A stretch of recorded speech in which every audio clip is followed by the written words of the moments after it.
In this video, we're going to show you the top 3 ways of dealing with nervousness. Nervousness is a very light form of anxiety. It's before anxiety really starts rolling.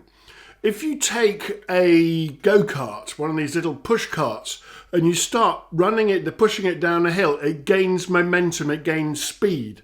And if you were to try and stop it halfway down or the whole way down, there's so much momentum going, it's going to be very difficult to stop it or change course.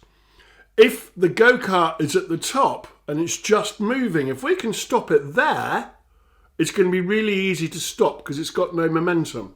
So these are the top 3 tips to stop that anxiety or that nervousness getting momentum before it causes you any problems. The first thing is to make sure that you stay in peripheral vision. Now, those of you watching my previous videos will understand a lot about peripheral vision. But just in case you haven't, peripheral vision is taking your vision and looking outwards rather than being tunnel visioned, what we call foveal vision. Because people get very tunnel visions, they can't see any other way. So they've got blinkers on and they can't see any other way past their problems. So if you stay in peripheral vision, rather like when you're driving a car, you are very much focused on the car in front, but you're also seeing the trees, the cars going down that side, you're passing pedestrians, that sort of stuff. Your mind will take everything in because you're opening up your vision. When people start driving, they're very, very foveal. They just concentrate on one small thing. And as they get better at driving, they become more relaxed. Their vision opens up. So when you start feeling nervous, tip number 1, get into peripheral vision. If you need to look at one point and just allow your vision to get larger, like in one of my previous videos, do that exercise. Very, very, very simple. The second one is to notice that you are standing or sitting. Ground yourself. Like now, I'm sitting in a chair. So if I was in an anxious state or a nervous state, I would feel the weight of my feet on the floor. And just wiggle your toes to remind you that you're grounded. It could be that you feel yourself on the back of the chair or your bottom on the base of the chair. Whatever it is, whether you're leaning on a table, feel the weight of your hand on the table. So get yourself grounded. That very simple movement of just getting your body to release all those negative feelings. Some people take it a stage further, and when they feel their feet flat on the floor, they imagine all that negative, anxious, horrible feeling just draining through them. Rather like water dropping through pebbles, and they just imagine all that horrible feeling just coming out of their feet into the floor, being absorbed into the floor, the carpet, the ground, whatever it is. That's what we call grounding. And then you can, if you want to take it that stage further, just imagine a really nice powerful light coming in your head and just filling you with confidence or courage. I personally prefer the word courage to confidence, because confident, you can feel confident about anything, but have you got the courage to get out there and do it, just to beat whatever it is? So to me, it's that courage to keep you moving forward. The third top tip is your breathing. Just concentrate for a moment on your breathing. People in an anxious state tend to get quite tight in their shoulders and neck, and they feel the tension in their chest.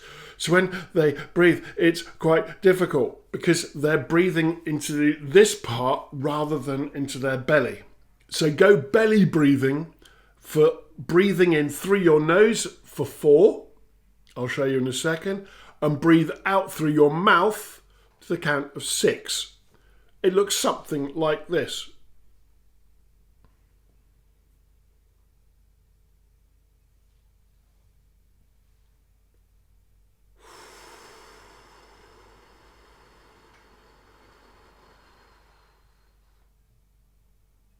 Breathing in.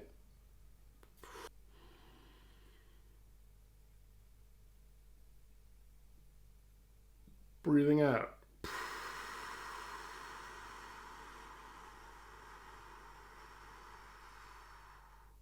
One really simple way, and this is the way I teach kids, young people, not necessarily just kids, how to breathe, is when you feel anxious, just get your hand up like that and use this finger here. Breathe in, breathe out, breathe in, breathe out. Still breathing into the belly button. Breathe in through the nose, breathe out through the mouth. Breathe in, breathe out. Breathe in, breathe out. Breathe in, breathe out. Breathe in, breathe out. Breathe in,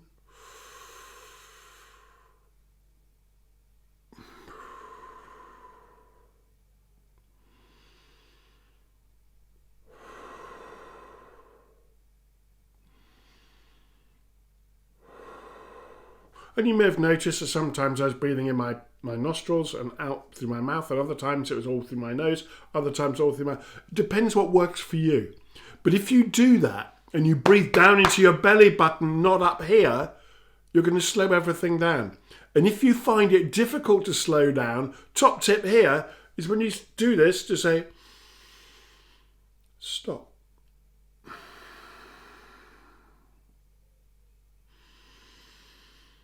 Stop.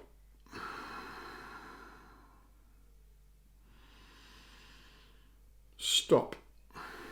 And just by adding that word stop in, everything stops. Now, people use this as a meditation. Some people close their eyes when they do this.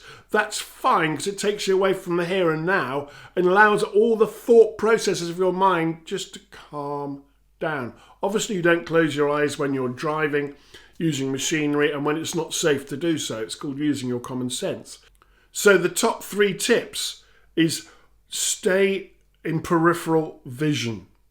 Stay out there rather than focused. If you focus on something too much, like I'm focusing now on that finger there, you're actually missing what's out here. And out here is maybe the answer or the resource you need. If you haven't already done so, please make sure you subscribe to this channel and hit the little bell next door to it. And once a week, you'll get a notification showing that I put a new video up. And these videos are part of a series that I'm doing, all in pretty well chronological order, to make sure that you understand what NLP, affirmations and hypnosis is all about. It's not a slapdash way of doing it. Everything is structured in a certain way. So I look forward to seeing you on the next video.